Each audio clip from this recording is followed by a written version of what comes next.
10 skyrius. Koralas. Gandų mašina. Klajūnas Gregas. Lukui patiko linksmas jaunas žaliaragis Gregas, su kuriuo susisiejo jo sąmonė.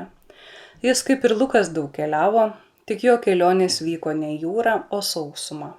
Jis kaip ir Lukas nuo mažens įsimylėjo savo giminaitę Mėtą. Viduje tyliai graužėsi, suvokdamas, kad jo visuomeninė padėtis toli gražu ne tokia aukšta kaip baltanagio anūko, kuris buvo numatytas Mėtai į partnerių sukti lizdą. Ir išdidžioji Tilda nieku gyvu nenorės ištekinti sesers už Grego. Jis kaip ir Lukas dėl to nenusiminė ir kantriai laukė, tikėdamas savo laimės žvaigždę. Šį vakar Gregas kartu su Mėta, Dūmiu, Sija ir keliais kitais draugais linksminosi parke. Jie klausėsi gatvės muzikos, lingavo ir šokčiojo jai į taktą. Gatvės šokiai prasidėjo darbininkų krokodilo aplinkoje, bet greitai išpopuliarėjo tarp jaunų aristokratų ir vergų. Retymečių išlengvėję kūnai išdarinėdavo tokius neįtikėtinus judesius, kad tiek pačių dalyvių, tiek žiūrovų sielos apsvaigdavo džiugesio ekstazija. Konservatyvesni aristokratai vertino tik savo lėtus, gracingus klasikinius šokius, o vėžlių tradiciniai šokiai buvo grupiniai ir daugiausia vykdavo po vandeniu. Kai didysis mėlynragis masyviu kūnu ilgam užstodavo saulės, koralas panirdavo į kosminę tamsą.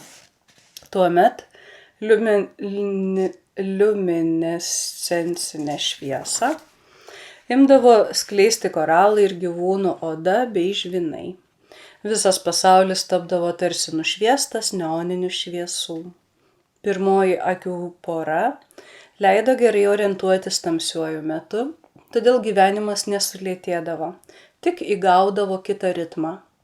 Saulių užtemimo periodų retymečiai būdavo dažnesni ir ilgesni.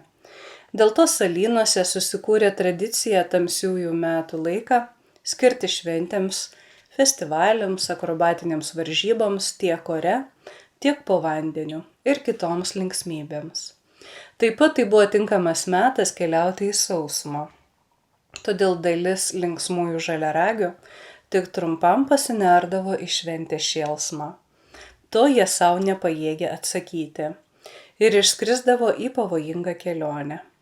Šiuo metu saulės dar švytėdavo danguje iš už siauro didžiojo mėlynragio pjautuvo.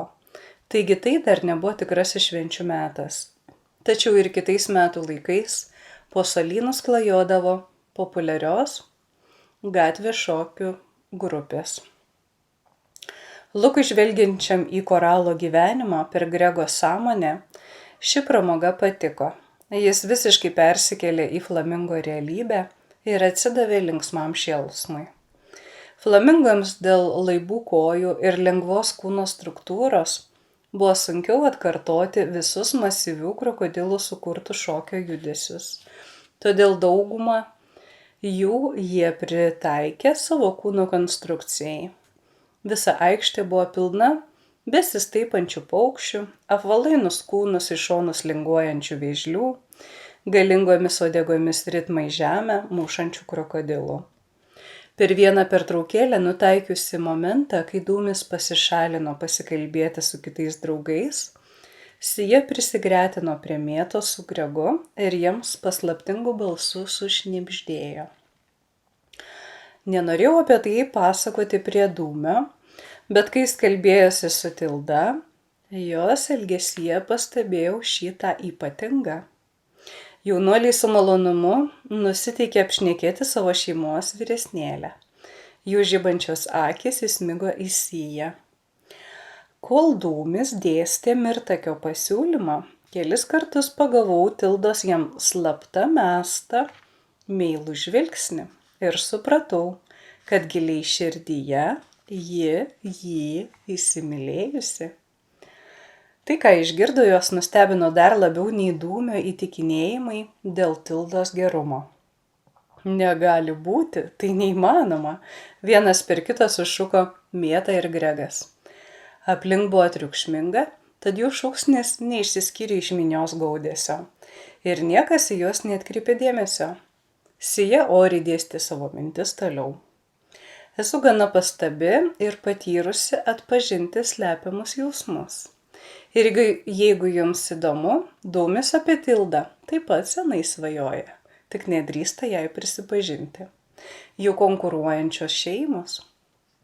Bijo, ką pasakys jo tėvas. Niekam apie tai nesipasakoja, net ir man. Štai kodėl jis taip karštai ją šiandien gynė, susivokė Mėta. Nesusiturėjo ir išsidavė, ką pats iš tikrųjų ją jaučia. Jos akys įgavo svajingą išraišką. Kaip būtų nuostabu, jeigu Tilda išgirstų savo širdies balsą ir pagaliau susuktų nuosavą lizdą. Tęsė ji, žvelgdama į Gregą. Galbūt tuomet ji pripažintų mano jausmus ir neverstų tiek daug laiko praleisti su baltanagiu Roku. Būtent, patenkinta sukeltų įspūdžių, atsakė Sija ir lyg niekur nieko išnyko minioje. Mėta ir Gregas balsiai nesvarstė galimų tokio įvykio pasekmių, nors abu mąstė apie tą patį. Kitą dieną, kai Mėta tupėjo pas Gregą ir dalijosi vakarykščio renginio įspūdžiais, pas juos užsuko Tilda. Ji kaip visada buvo santūri ir dalykiška, tačiau įdėmėje nužvelgė jaunuolį už šalto įvaizdžio, išvydo švelnių bruožų, kurių iki šiol tiesiog nematė. Mėta, džiaugiuosi, kad vakar pasilinksminai, abejingų balsų tarė Tilda. Tačiau primenu, kad pastaruoju metu rečiau, nei man norėtųsi, dalyvauji Baltanagio šeimos renginiuose. Poryt ten vyks pokylis ir labai pageidaučiau, kad jame daugiau laiko praleistum su Roku. Žinoma, Tilda, šiltai atsakė Mėta ir pasistengė atrodyti itin geranoriška. Jai pasirodė, kad Tilda palankiau nei paprastai nužvelgė juos su Gregu, o prievolė sukioti šalia Roko priminė greičiau iš reikalo, kad nepasirodytų, jog per greitai keičia savo nuomonę. Nustebusi dėl netikėtos sesutės paklusnumo, Tilda pasukiojo galvą į šonus. Mėta nemėgo pokylių ir šio vienintelį klausimą atvirai ginčydavosi su vyresniaja seserimi. Tilda pastebėjo ją tyrinėjančius Mėtos ir Grego žvilgsnius ir suirgusi pasišiaušė. Ko tu į mane taip žiūri? Aštriai paklausė Mėtos. Mėta pagaliau patikėjo Dūmiu, kad Tilda pajutusi, jo kas nors ją permato kiaurai, įniršta. Ji taikiai išskleidė sparnus, draugiškai pamindžikavo ir atsakė, viskas gerai, Tilda, aš mielai vyksiu į pokylį, jau pasilgau klasikinių šonių. Niekas negerai, pratrūko Tilda, nors jau tu man tai pasakyk. Kai pusrečiau pas Sufą ir mes kalbėjome apie naują akvariumo žuvelių partiją, jis į mane žvelgė taip keistai, kaip tu dabar. Kodėl? Ir gal žinai kodėl, kai skridau namo, kaimynė Leda saldžiu balsu pasisveikino ir ėmė teirautis apie mano sveikatą. Ir vėl tas keistas žvilgsnis, lyg būtų norėjusi kažin ką pasakyti ar paklausti, bet nedrįso. Mėginau sužinoti iš senio, taip ji vadina savo asmeninių reikalų patikėtinį vergą, bet jis pamelavo, kad nieko nežino, o akis vos nulaikė nudelbė žemyn. Kaip paprastai daro, kai sutrinka. Ką visa tai reiškia? Mėta su Gregu susižvalgė, niekiek nesidžiaugdami, kad teks pirmiems atskleisti Tildai, jog paaiškėjo jos paslaptis. Kol jie mąstė, kaip tai kuo taktiškiau atlikti, ant palangės kažkas šlumštelėjo. Štai kur jie. Nuo didžiojo lango pasigirdo žemas tvirtas balsas ir visi pasuko į jį galvas. Ieškojau tavęs ir senis man pasakė, kad esi pas Gregą. Sveiki. Į kambarį įsklendė stambus žalias krokodilas. Sutraukė šonų plėves, atsisėdo stačias ant užpakalinių kojų ir pusiausvyrą išlaikyti atsirėmė į tvirtą uodegą. Sveikas, Kiprai. Ramiai, nenustebusi dėl jo netikėto vizito, atsakė Tilda. Kipras buvo Juro įbrolis, o kadangi Juras buvo vedęs Tildos seserį Kalcitą, tai reiškia, kad šis gaivališkas padaras taip pat buvo jos giminaitis. Taigi turėjo teisę neįspėjęs atsirasti jų namuose, bei nesilaikyti oficialių susitikimo etiketo reikalavimų. Sakau, gal tu mums su Juru ir Kalcita paaiškinsi, kuo grįsti tie gandai, kurie nuo vakar sklando po miestą? Be jokių įžangų nerūpestingai paklausė Kipras. Kokie gandai? Tildos balsas nuskambėjo grėsmingai. Tai štai kas vyksta. Kažkas kažką apie ją išgalvojo ir ne vienas jos tarnas ar vergas nesiryžta papasakoti poniai, apie ką gaudžia miesto pleputės. Kipras užvertė į lubas visas 3 poras akių, o vėl jas nuleidęs įbedė aštrų žvilgsnį į Tildą. Kalbama, kad esi iki ausų įsimylėjusi tą vaikį dūmį, kad tau nusibodo vaidinti kietą širdį ir būti verslininkė, kad nusprendei didžiąją dalį savo turtų skirti labdarai, na ir dar daug kitų dalykų. Mes manome, kad tai tik konkurentų skleidžiami gandai. Bet kaip tavo verslo partneriams mums norėtųsi būti visiškai tikriems. Tilda akimirkai sustingo, negalėdama patikėti šią naujieną. Jos tylą Kipras priėmė kaip gandų patvirtinimą ir pasukiojęs galvą į šonus tęsė. Jeigu pavargai nuo verslo, galėjai apie tai prisipažinti Jurui. Jis ir vienas pajėgus tvarkyti abiejų šeimų reikalus. Bet jeigu rimtai galvoji sukti lizdą su dūmiu, tai čia įsimaišo įtakinga Mirtakio giminė, kuri neseniai susidėjo su Velos šeiminėlė ir taip pat ėmė dalį mūsų šeimų įtakos sferos. Tad mums su Jūru norėtųsi su tavim rimtai apsvarstyti šią situaciją. Gal dar nesi susižadėjusi ir galime aptarti kitas palankesnės kandidatūras bendram lizdui sukti. Tildos protas vikriai sumetė, kad šie jos reputaciją juodinantis gandai pasklido tik vakar ir jie gali būti susiję su jos atsisakymu dalyvauti Mirtakio projekte. Turiu šitą apsvarstyti ir kai ką atlikti. Trumpai atsakė ji Kiprui. Tuomet pati pasikalbėsiu su Juru. Ir su manimi, pridūrė Kipras. Aš lygiavertis šeimos narys ir verslo partneris, nors tu kartais tai pamiršti. Tilda nieko neatsakiusi, išsklendė pro langą į savo kambarius. Ten valios pastangomis nuramino įsisiautusias emocijas ir pamėgino blaiviai apsvarstyti, ko geriausia būtų imtis. Akivaizdu, kad Mirtakis tokiu būdu ją šantažavo ir ji nelabai turėjo iš ko rinktis. Nors ir žinojo, kad jis agresyvus konkurentas, iki šiol tikėjo, kad ir pati nepėsčia. Būtų atlaikiusi bet kokį drabstymą purvais ar kaltinimą nebūtomis ydomis, juk ne pirmas kartas, tačiau kaltinimui gerumui ir meilę taip lengvai nepasipriešinsi. Prieš jos vidinį žvilgsnį iškilo ramus Sijos veidas.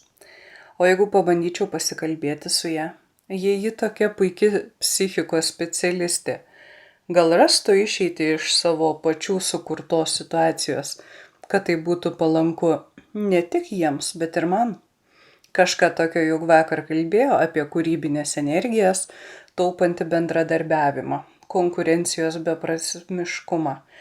Negali būti, kad viskas tik dėl kvailų skystųjų kristalų. Vadinasi, jų tikslas nėra mane sužlugdyti, o kažkas kita, ko aš nesuprantu. Išdidumas gavo nusileisti sveiko proto siūlomam sprendimui. Tilda pasiuntė senę į Mirtakio bokštą, kur šiuo metu, kaip ji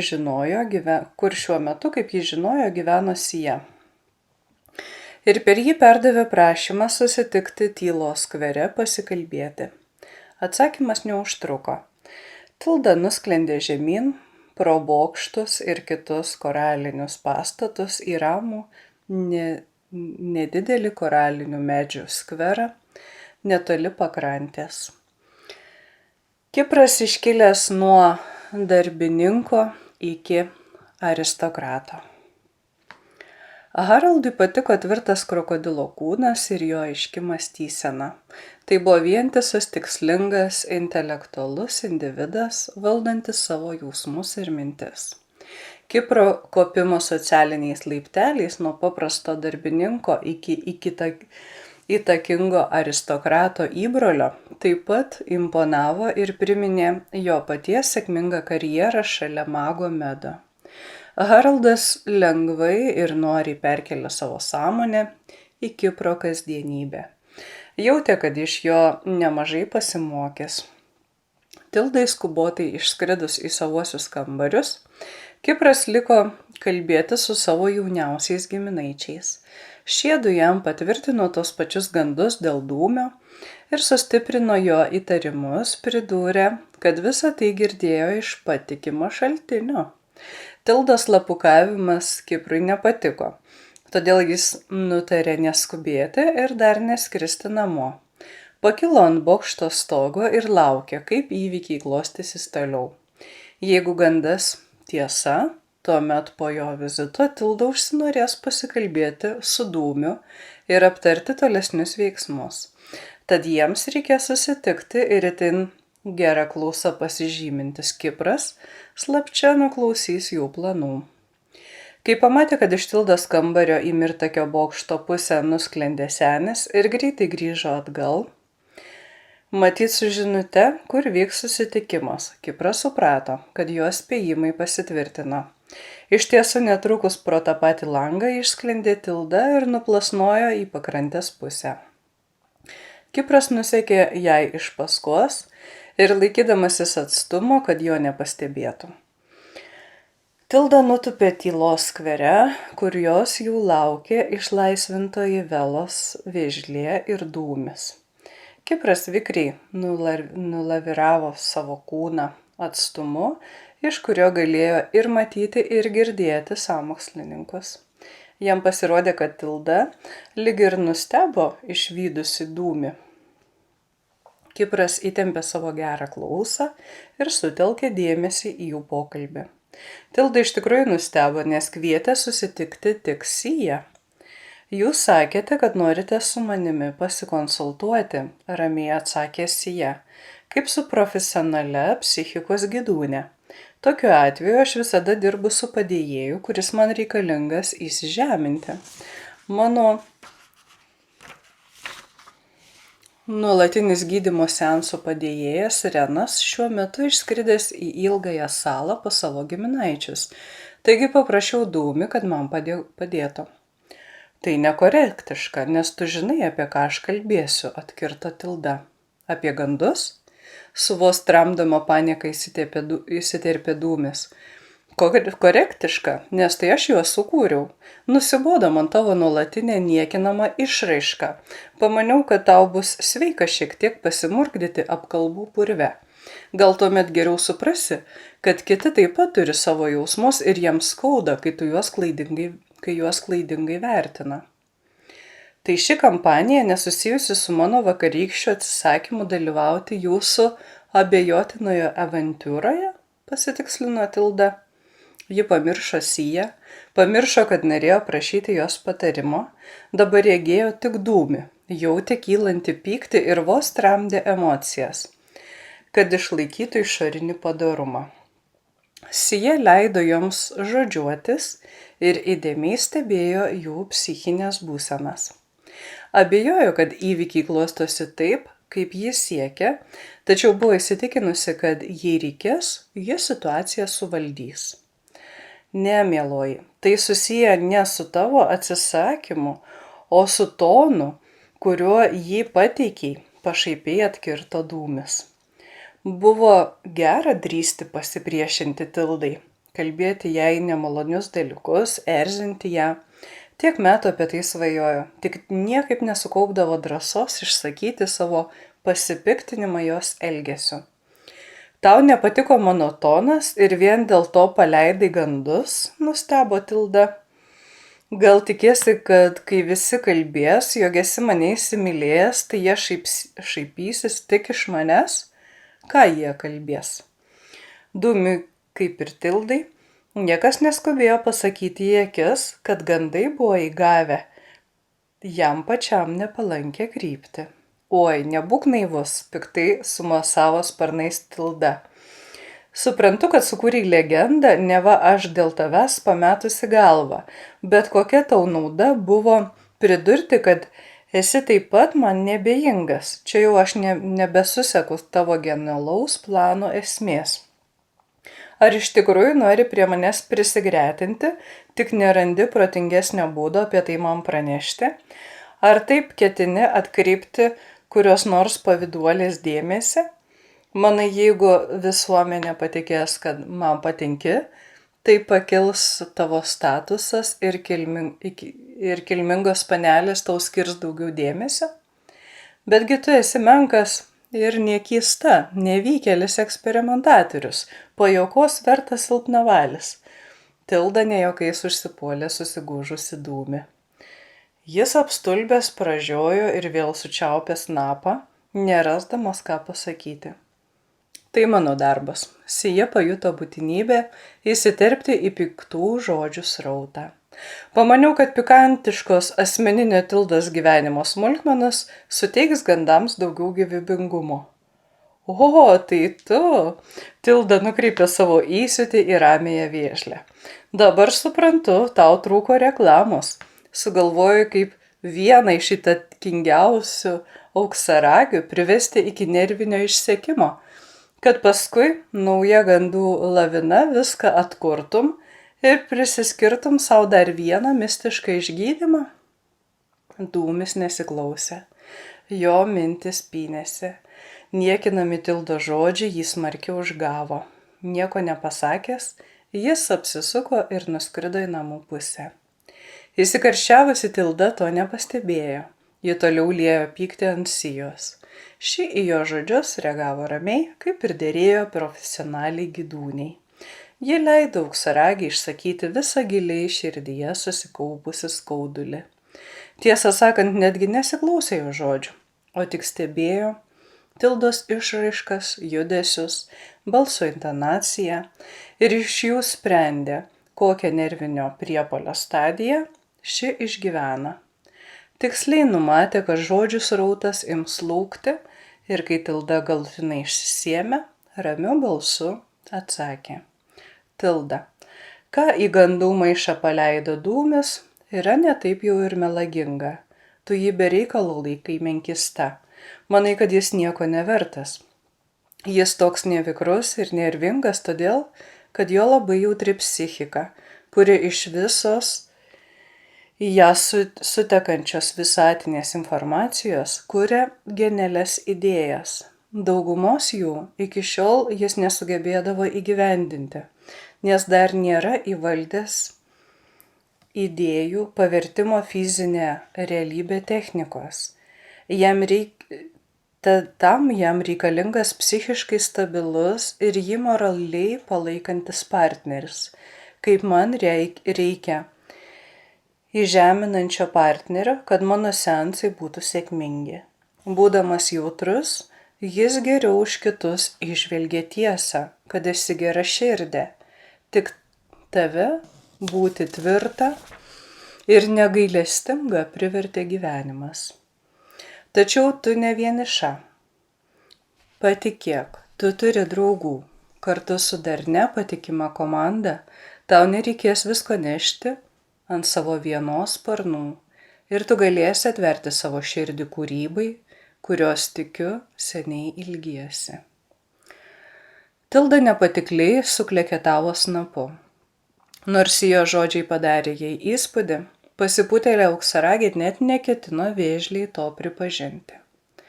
Vakar pastebėjau, toliau kalbėjo Sija, kad tarp jūsų su Dūmiu yra tvirtas ryšys, tik abu klaidingai suprantate savo jausmų kalbą.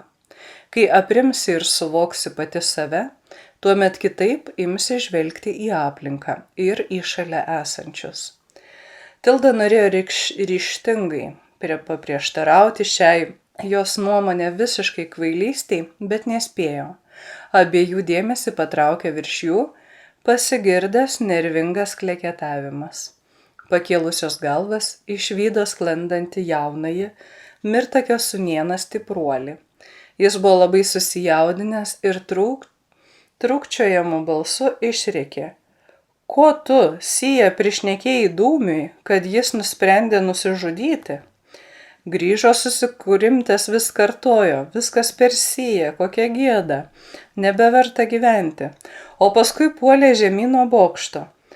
Tuo savo nervų priepuoliu įvarė man šoką.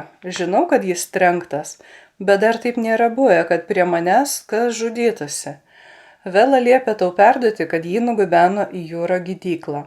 Ji nori, kad jį skubiai aplankytum. Ir nulėkė iš susijaudinimo, vos pataikydamas tarp medžių ir bokšto. Sija ir Tilda apstulbusios pažvelgė viena į kitą. O varge, neįvertinau jo psichikos jautrumo ir privedžiau prie mirties, graužėsi Sija. Ir kuogi jam mirusiam padėsiu, kuo man skubėti į gydyklą. Jie nesupranta, kad grąžinti ką nors į gyvenimą aš nesugebu ir neturiu teisės. Savo kandžiais žodžiais sužeidžiau jo jautrią širdį ir paskatinau beprotiškam žingsniui, apimta siaubo suvokė Tilda. Ir kaip galėjau taip nesitvardyti, pasirodyti visiškai nearistokratiškai gaivališka. Kol jis svarstė, kaip jai pasielgti, neatlaikiusi įtampos Sija be sąmonės susmuko ant žemės. Sutrikusi Tilda prišokavo prie jos arčiau ir ėmė nerangiai vėduoti sparnais, dairydamasi aplink pagalbos. Ne taip, ji gyvežlė ir muzikuodama juos net gaivinsi, išgirdo šalia žemą Kipro balsą. Jei reikia atlikti dirbtinį širdies masažą. Ką tu čia veiki, nustebusi pasidomėjo. Kipras atsitupė ant užpakalinių kojų, tvirtai įsirėmė uodegą į žemę ir priekinėmis kojomis ėmė ritmingai spaudyti Sijos krūtinės ląstą.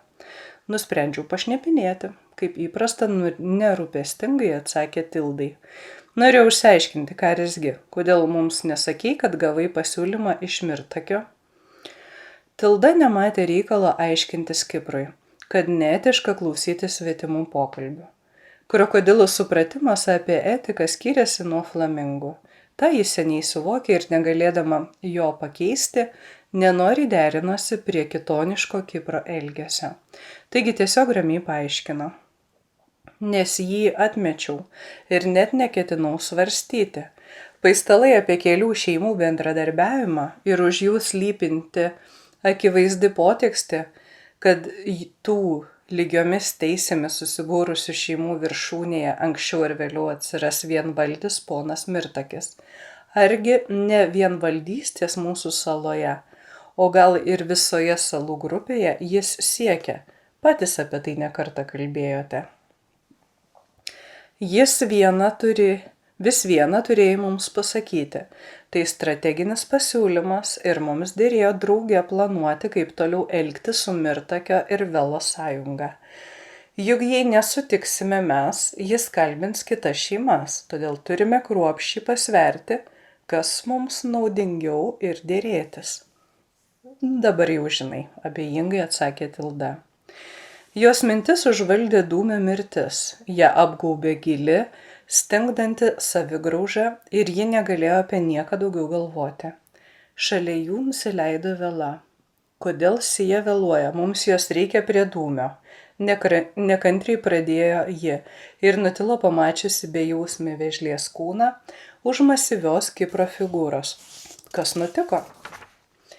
Neatlaikė žinios apie dūmio mirtį, paaiškino Kipras nekantriai gaivindamas Siją. Mirtį? Nustebo Vela.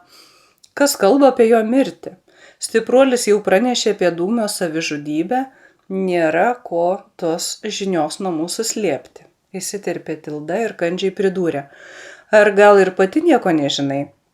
Gal tave pasiekė kitokie gandai apie jį, dabar jau visokių sklando. O gal jis be Sijos pagalbos prisikėlė iš mirusiųjų? Paprašiau stipruolį, kad jis praneštų Sijai apie Dūmio bandymą nusižudyti ir kad pakviestų ją kuo greičiau atskristi į gydyklą. Jis savo energijomis gali harmonizuoti Dūmio savijautą, taikiai atsakė Vela. Tildos kandumą priėmusi kaip šoko pasekmę, ypač po vakar pasklidusių gandų. Stipruolis iš susijaudinimo bus jums pripainiojęs. Kai Dūmis parlėkė, viešėjau pas Mirtakį, kalbėjome apie naujos ekspedicijos į sausumą detalės. Dalyvavo ir jaunasis Mirtakio giminaitis Stipruolis, kuris planavo keliauti kartu su Renu. Dūmė ir Sija trumpam atitraukė tavo kvietimas, Tilda.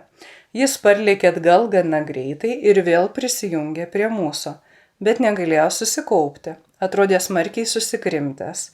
Vis burbėjo, viskas per Siją, kokia gėda, nebenoriu gyventi. Paklausiau, kas nutiko. Dūmis nieko neatsakė, šoko prie langą ir užlėkė ant stogo. Kol spėjome susigaudyti, jau smigo žemyn, nusiteikęs nusisukti sprandą. Stipruolis mus nustebino žaibišką reakciją. Jis sugebėjo taip vikriai išskristi pro langą, kad spėjo suturėti Dūmį palei žemę. Abu atsipirko nestipriais sumušimais. Paskui Dūmį ištiko nervinis priepuolis. Iškvietėme savanorius, jūros sanitarus ir jie jį oro neštuvais nugabeno į gydyklą. Kadangi žinojome, kur Sija, paprašiau stipruolį ją surasti ir pakviesti į pagalbą. Tik jis vargšas nuo sukrėtimo viską supainiojo ir Sijai suteikė bereikalingo skausmo. Sijai? Mąsliai nutęsė Tilda. Ji tuoj atsigaus. Jų gavo puikų vėžlių gaivinimo specialistą. Krokodilai žino, kaip yra prarasti sąmonę per muštynes ir kaip ją sugrąžinti visų rūšių nukentėjusiems. Sija iš tikrųjų ėmė gaiveliotis, ji sunkiai atsimerkė ir apsidairė. Eik, atsipūsk, tavo draugelis gyvas. Tie gandai buvo netikslus, linksmai tarė Kipras, padėdamas ją atsikelti. Tilda pakilo į orą. Kur tu? Pasidomėjo Kipras, nujausdamas atsakymą. Noriu pati, o ne per gandus sužinoti, kaip jaučiasi Dūmis, neužtikrintai atsakė Tilda. Aha, tai Sijos spėjimas tikslus, nusišaipė tas. Ne tavo reikalas, žaliaodį, mestelėjo toldama Tilda. Žalia, madingiausia artėjančio sezono spalva.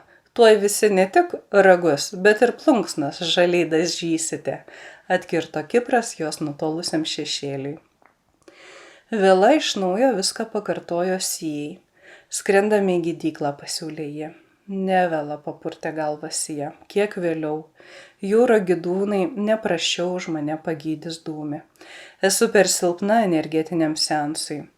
Bet štai kam turiu jėgų, tai susitikti su jūru. Pasisukusi ji tarė Kiprui. Noriu tą patį pasiūlymą, tik kiek išplėtotą pateikti jums. Rizikuosiu veikti viršydama Mirtakio įgaliojimus.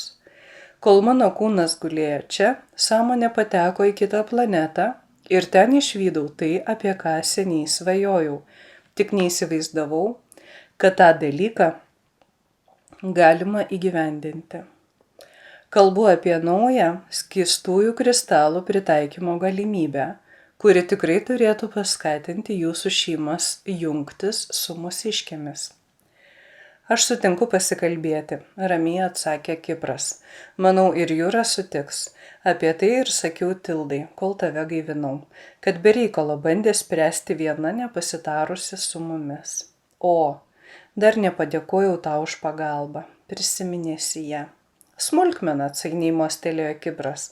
Tilda teisi, kaip taip dažnai tekdavo gaivinti draugelius per įvairiausius vakarėlius, kad tas gebėjimas įaugo į kraują. Vela, tu esi mūsų bendro verslo partnerė, kreipėsi Sija į savo buvusią šeimininkę. Ar pritari mano sprendimui aptarti Mirtakio pasiūlymą su Jūru ir Kipru? Jau įrodei savo originalią mąstyseną, atsakė Vela. Juk aš pati pritariau Mirtakiui įsiklausyti į tavo idėjas ir leisti tavo keistiems planams įvykti. Sakiau jam iš karto suteikti tau galimybę veikti savaip, bet jis užsispyrė pradėti nuo Tildos. Ir štai kaip viskas baigėsi. Kol kas viskas vyksta gerai, nuramino ją Sija. Vela iš gydyklos užsakė 2 savanorius aristokratus sanitarus, kurie oro neštuvais nugabeno vis dar silpną Siją į jūro namus. Kipras tylėdamas sklendė šalia ir mintise analizavo šio ryto įvykius. Jūras netikėtą viešnią sutiko oriai, neparodė nuostabos.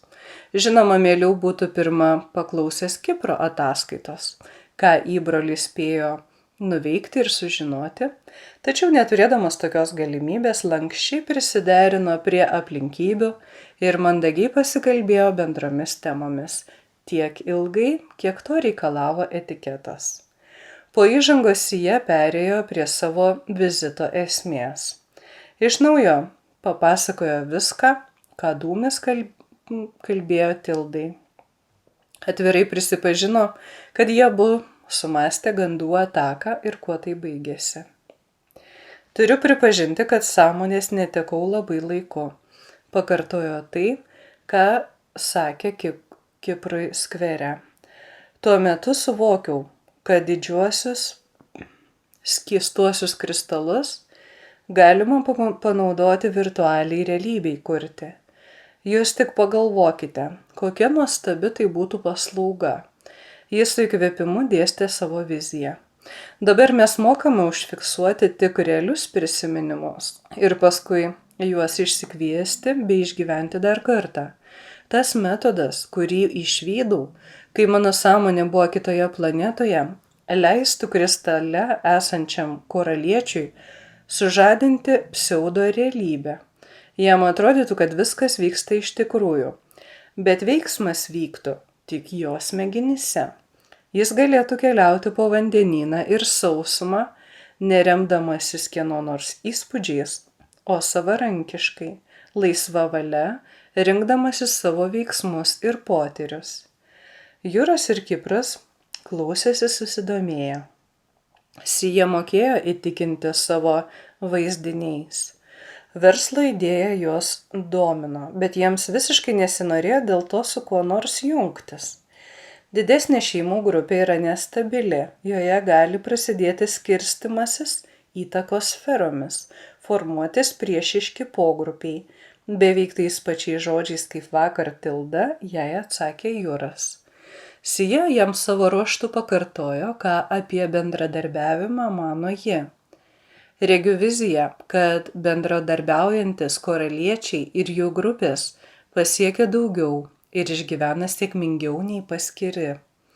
Jiems lengviau prisitaikyti prie aplinkos, naujovių, pokyčių. Siejami bendro tikslo, jie rūpinsis ne tarpusavio kovomis dėl įtakos ir valdžios, o kūrybiniu procesu, kuris atskleis kiekvieno jų vertę, padės pasireikšti sąmoniai ir patikėkite, suteiks daugiau malonumo. Matydama, kad dvasinį reikalo aspektą nusakantys žodžiai nepasiekė didžiūnų sąmonės, Sija griebėsi dalykinių argumentų. Mirtakio sąjungininkė Vela žino vietovę, kur laikosi skystieji kristalai. Jūs esate išsiderėję, kad karingos gentis jums leistų patekti giliau nei kitiems salynų gyventojams į sausumą. O aš turiu idėją. Visą tai sujungę galime tikėtis didesnio pelno. Be to sustiprinsime mūsų visų visuomeninę padėtį. Argi dėl to neverta surizikuoti? Šiuos žodžius pašnekovai suprato. Sutinku, tai aptarti su Mirtakiu, atsakė Jūras. Imkimės to dabar pat. Dabar jis turbūt gydykloje šalia dūmio, tarė Sija. Kažin ar Tai ten ir nulėksime, pertraukė ją Jūras. Jeigu jis ką nors nuspręsdavo, mėgdavo veikti greitai. Štai ir dabar, priėmė sprendimą, jis ragino Kiprą ir Siją paskubėti. Netrukus jie jau sklendė į Jūro įsteigtą gydyklą. Ambicingasis Mirtakis. Zedonas su pasitenkinimu žvelgė į seną aristokratą auksaragį Mirtakį. Dar ne tiek pasiekęs kaip pats Zedonas, bet mąsto ir veikia gera linkme. Tiesa, kiek minkštokai elgėsi ir turi įprotį visus savo reikalavimus išreikšti aptakiais pasvarstymais. Net juoką kelia tie jo gal vertėtų, nors reikia pripažinti, jo tarnai ir šeimynykščiai šią kalbos manierą puikiai perkando. Pirmasis įsakymo lygmuo prasideda įžymiuoju gal vertėtų arba kaip manai. Jeigu šis pasvarstymas nėra žaibiškai vykdomas, seka, man pasirodė, kad mes kalbėjomės apie, o šį itin kritišką, nenuovokaus pašnekovo pabarimą lydi trejopas smerkiamas žvilgsnis. Viršutinė pora akių reikliai sminga į nevykėlį, vidurinė paniekinamai nužiūri jį nuo galvos iki kojų, o apatinė tuo metu nekantriai laksto į šalis. Tokios Mirtakio išraiškos artimieji vengia, kaip griežčiausios bausmės, nes jis sugeba primesti emocinę būseną ir priverčia ilgai išgyventi dėl nerangumo. Betgi tas seniokas įžvalgus strategas, mėgavosi Zedonas, neskubėdamas per greitai panirti į kitą visatę, kaip lankščiai derinasi prie kintančių sąlygų, kaip nesigėdija keisti nuomonę, kaip greitai įžvelgia naujas galimybės, vedančias į slaptą svajonę po savo sparnu apjungti visus salynus. Štai ir dabar pajuto, kad išlaisvintoji vėžlė Gydūnė turi talentą susieti į vieną komandą net priešiškiausias grupės ir jauni už ką nepaleis jos iš savo nagų. Pasižiūrėkime, kaip jis to sieks, sukrizeno Zedonas ir perjungė sąmonę į auksaragio ritmą. Erdviame Jūro gydyklos lankytojų kambaryje tupėjo Mirtakis, Vela ir Tilda. Prie jų priėjęs vyriausias Gydūnas Aretas paaiškino, kad Dūmio savijauta stabilizavosi ir jis kurį laiką ramiai miegos. Prie paciento nieko neleido. Nepadėjo nei tėvo reikalavimai, nei Tildos valdingumas. O tu ko susirūpinai, pasidomėjo Mirtakis. Ar nori pasakyti, kad apie judu sklandantis gandai yra tiesa? Jei taip, tau teks rimtai pasikalbėti su manimi. Iki šiol apie Dūmį skleidei nekokią nuomonę ir jį nuolat įžeidinėjai. Jūs apie Siją taip pat ilgai buvote nekokios nuomonės, atkirto Tilda. Ir kaip tai paaiškinsite dabar, kai ėmėte šnekėti apie ją ir elgtis su ja visiškai priešingai?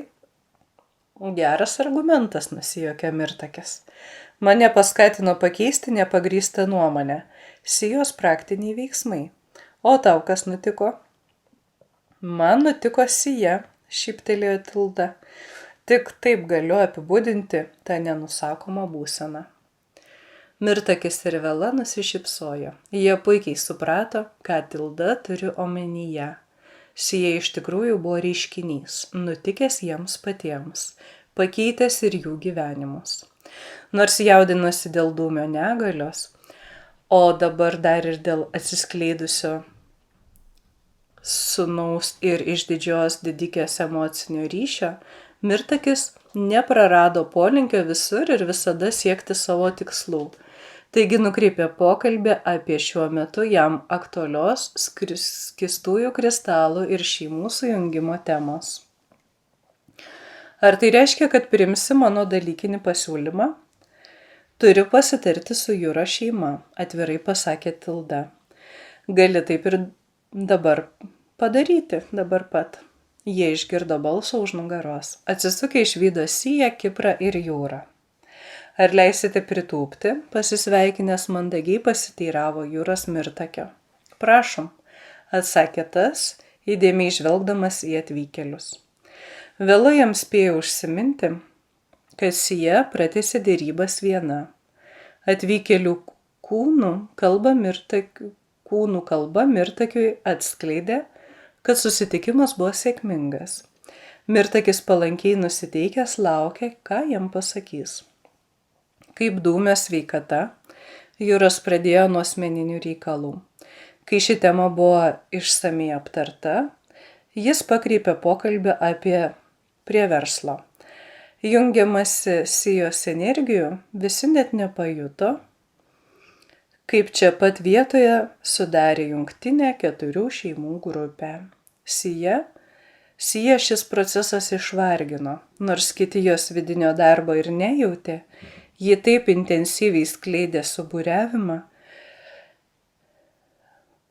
suburiamąsias dvasinės vibracijas, kad dėryboms pasibaigus pasijuto visiškai išsekusi.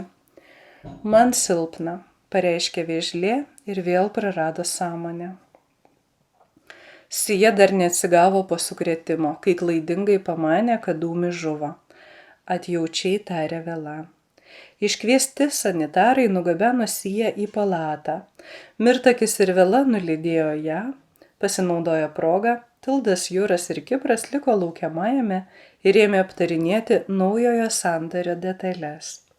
Įsitikinę, kad Sijai suteikta visa reikalinga pagalba, kad jai kaip ir dūmai sukeltas gydomasis miegas, Mirtakis ir Vela išėjo pasivaikščioti po parką, kuris jaukiai supo gydyklą. Jiems taip pat norėjosi taktiškai atsitraukti nuo Juros šeimos ir apsvarstyti naujausius įvykius. Ji nuostabi, susimąstęs kalbėjo Mirtakis, turėdamas omenyje Siją, unikali. Jeigu būtų aristokratė, pasiūlyčiau jai sukurti bendrą lizdą. Bet ji kitos rasės, tai galiu tik ją įsidukrinti, tai būtų mano padėka jai. Aš ją pirmą atradau, ji buvo mano vergė ir man pirmenybė ją įsidukrinti, sukruto Vela, kuri ir pati kurį laiką panašiai mąstė. Aš pirmas tai pasakiau garsiai, žaismingai atsikirto Mirtakis. Vela neketino nusileisti, kadangi be šio plano ji turėjo dar vieną slaptą mintį. Ryžosi ją išsakyti aptakiuoju Mirtakio stiliumi. Gal galime šią problemą išspręsti kūrybingai, Sijos metodu ir abu turėti ją kaip įdukrą. Mirtakis užuominą suprato. Jis jau buvo galvojęs apie tai. Tik tarėsi esąs netinkamo amžiaus pirštis gražuoliai Velai. Taip jai ir pasakė, prisidengdamas humoru. Ar aš tau netrodau per senas bendram lizdui sukti? Vela linksmai nusijuokė ir atkirto. Jau aš tai tikrai ne per sena kiaušiniams išperėti. Jeigu tau trūksta argumentų įtikinti save, pagalvok apie antrąją priežastį, kaip išaugtų mūsų sujungtų šeimų įtaka visuomenėje. Apie tai Mirtakis taip pat buvo galvojęs. Vela suokė toliau. Jeigu tau netinka sena kaip pasaulis pirmoji priežastis, vadinama jausmais, dėl kurios dažniausiai sukami lizdai, ir jeigu nepriimtina antroji politinė, tuomet tarkime, kad siūlausi tau egoistiškai, nenorėdama prarasti gyvojo turto, Sijos. Mirtakis linksmai sukrizeno. O ta pirmoji priežastis tikrai egzistuoja, ar ji buvo paminėta tai kaip pavyzdys? Egzistuoja, senas vėžlė galvė. Vela aistringai perbraukė sparno šonu jam per ilgą kaklą. Patenkintas sunirnėjo Mirtakis, praradęs iškalbą, o tai jam nutikdavo labai retai. Tačiau jo protas ilgai neužsibuvo romantiškos būsenos. Mintis vikriai grįžo prie praktiškų dalykų. Reikia apie tai pranešti mūsų naujiesiems partneriams, o vėliau ir plačiai visuomeniai, oriai pareiškė. Jie paržirgliojo į laukiamąjį. Ten rado tik Jūrą ir Kiprą. Kur Tilda? Arintas pranešė, kad Dūmis atgavo sąmonę ir Tilda tarsi viesulas prasiveržė pro sanitarus ir gidūnus į jo palatą, žaismingai atsakė Juras. Žuvo mūsų kietoji sesutė, turėsite suteikti jų lizdai palaiminimą. Mes kaip tik panašią temą kalbėjomės, atsakė Mirtakis, nežinodamas ar džiaugtis ar jaudintas dėl netikėtos gausių įvykių eigos. Jis trumpai pristatė savo naujienas, abi. Ir Sijos įsidukrinimas ir lizdo sukimas su vela buvo sutiktos palankiais šūksniais. Tilda galingai prasibrovusi pro bandžiusius ją sulaikyti gydyklos darbuotojus, palatoje prarado veržlumą ir sutrikusi sustojo prie slenksčio. Dūmis irgi sumišo ją išvydęs. Tai buvo mažiausiai tikėtinas, nors ir nemažiau geistinas lankytojas. Jis įsitempė laukdamas naujo įžeidimų srauto. Kodėl jie čia įleido? Na ir kas, kad jie Jūro giminaitė? Tai negi gydyklos darbuotojai nepajėgė jo sudrausminti, juk ligoniai turi būti garantuojama ramybė. Dūmis įdėmiai nužvelgė nejudančiai iš vietos tylę viešnią. Keista, tačiau įprastinio jos priešiškumo ar nusiteikimo jį įžeisti nepajuto. Tai buvo visiškai nauja, rami Tilda, kokios jis dar nebuvo matęs. Nejaugi nerangiai už kairės kojos pastatyta dešinė ir prie kūno prispausti pusiau nuleisti sparnai, iš tikrųjų reiškia, kad jie apgailestauja dėl savo elgesio ir ketina atsiprašyti? Įtampa atslūgo, bet lengva netapo. Ilgalaikio nesutarimo nuotaikos tebesklaidė ore kaip įkyrūs vaiduokliai. Abu neįsivaizdavo, kaip pradėti kalbą, kaip išaiškinti visus nesusipratimus, klaidingas nuomonės, skaudžius žodžius, kuriais iki šiol gyveno. Neižvelgusi Dūmė žvilgsnyje priešiškumo, o tik tokį pat kaip jos sumišimą, Tilda išdrįso prieiti arčiau. Jo akis jai nedrąsiai šyptelėjo. Jie jam atsakė tuo pačiu. Tilda atsargiai išsklidė savo dešinį sparną virš Dūmio krūtinės. Jis lengvai sušnarėjo, plunksnomis išreikšdamas ir atleidimą, ir apgailestavimą dėl savo ankstesnio nerangumo. Taip abu ir tylėjo, vis labiau atsipalaiduodami nuo psichinės įtampos.